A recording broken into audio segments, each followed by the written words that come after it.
चालू होती?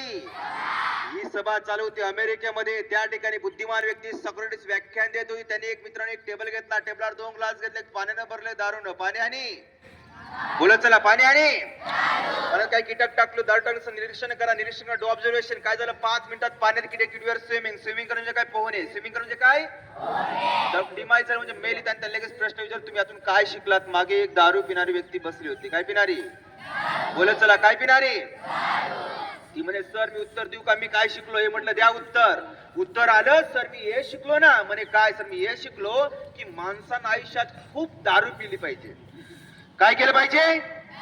म्हणे, सर असं का? कारण दारू पिल्यानं पोटातले किडे मरतात. नाही, त्यांना हे सांगायचं होतं की दारू पिल्यानं माणसं, मोठ्याने बोला, दारू पिल्यानं माणसं नाही हो, खूपच लवकर मरतात. वयाच्या 30 वर्षीच. राम नाम सत्य, राम नाम. म्हणून कधी व्यसन करता कामा नाही, खोटं बोलता कामा. असंही जायचंच आहे, तसंही जायचंच आहे. चांगलं जीवन जगून जाऊया, हे सांगणं. ओके, लोक विसरतात, जायचं पण आहे आपल्याला, हे सांगणं. आमचे राहिले थोडेफार, तुमचे जास्त राहिले, चांगले जगा, हे सांगणं. आमचे राहिले 30-40 वर्ष आता, हे सांगणं. तुमचे जास्त आहे.